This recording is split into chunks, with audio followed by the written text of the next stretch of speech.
Colère de riverains du chantier de la ligne grande vitesse. Ils ont bloqué les travaux ce matin à Savigny-l'Évêque.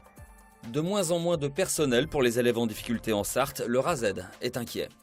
Toujours autant d'installations d'agriculteurs en Sarthe, mais chute de l'élevage bovin, c'est le bilan 2013 des jeunes agriculteurs à l'occasion de leur assemblée générale.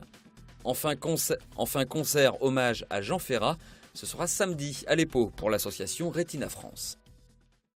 Un chantier désert, des machines à l'arrêt. Ce matin, les riverains de la LGV à Savigny-l'Évêque ont perturbé les travaux. On ne va pas mettre les bérets rouges, on n'en est pas rendu là. Mais il ne faut pas qu'on nous pousse.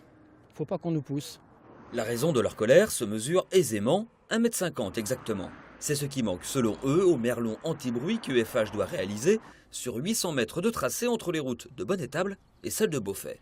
On exige un merlon de 4 mètres, ce qui était prévu, et on tient à ce que UFH maintienne ses engagements. Ils sont revenus sur leurs paroles. Et vous savez pourquoi ? Aucune idée, on n'a aucun contact avec eux. La hauteur de 4 mètres apparaît sur les documents présentés par le constructeur. Concrètement, elle sera de 2,50 m. Les riverains sont excédés.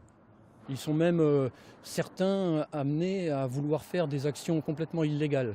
Donc nous, aujourd'hui, on est 2 représentants des riverains. On essaye de calmer les gens. Ça fait 2-3 mois qu'on calme les gens pour éviter de faire des stupidités.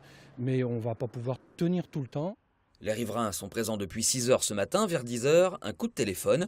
Le maire de Savigny-l'Évêque confirme qu'une réunion aura lieu avec les représentants d'EFH lundi à 17 h 30. Lundi matin, on ne bloquera pas le chantier. On laissera le chantier libre d'accès aux ouvriers, puisqu'on les rencontre le lundi soir. Si lundi soir ça se passe mal, le mardi on reviendra.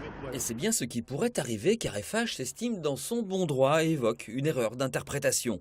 Le merlon mesurera bien 2,50 m à partir des rails, soit 4 mètres à partir du sol. C'est bien ce qui a été marqué dans les documents, selon FH.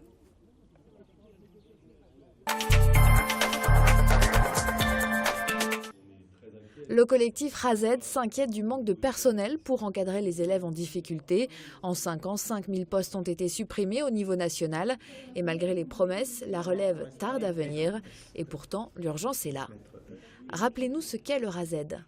RASED, ça veut dire Réseau d'aide spécialisée aux élèves en difficulté. C'est un dispositif qui est constitué de 3 professionnels, un rééducateur, une rééducatrice, un enseignant spécialisé plutôt en charge d'aide pédagogique et un psychologue. Quelle est la situation en Sarthe ? De nombreuses personnes partent en départ en retraite et ne sont pas remplacées. Ces dernières années, ce sont 10 postes de rééducateurs qui ont été supprimés. Concernant les postes E, ce sont 18 postes qui ont été supprimés. Et aujourd'hui, nous avons, en ce qui concerne les psychologues, un poste vacant et à la prochaine rentrée, 2 postes qui resteront vacants. Quelles conséquences dans les établissements ? Il y a de plus en plus d'élèves qui se trouvent en difficulté, alors j'irais de 2 ordres, c'est-à-dire d'apprentissage, avec du coup une hypermédicalisation de ces difficultés, avec une externalisation vers des métiers comme les orthophonistes ou vers les CMP, les CMPP, là où certains de ces professionnels font un travail qui pouvait très bien être fait au sein de l'école par les enseignants spécialisés qui aident de manière pédagogique les élèves. La région Pays de Loire en tête en France en matière d'installation de jeunes agriculteurs. En 2013, le département de la Sarthe a enregistré 71 installations, un chiffre stable comparé aux années précédentes. 2 tiers des installations le sont en production laitière et 1 tiers en élevage, avec une inquiétude autour de l'élevage bovin qui chute en Sarthe. La situation pourrait même devenir préoccupante car d'ici 10 ans, la moitié des éleveurs devraient partir à la retraite. Aujourd'hui, selon les jeunes agriculteurs, les projets d'installation sont nombreux, mais beaucoup n'aboutissent pas faute de financement.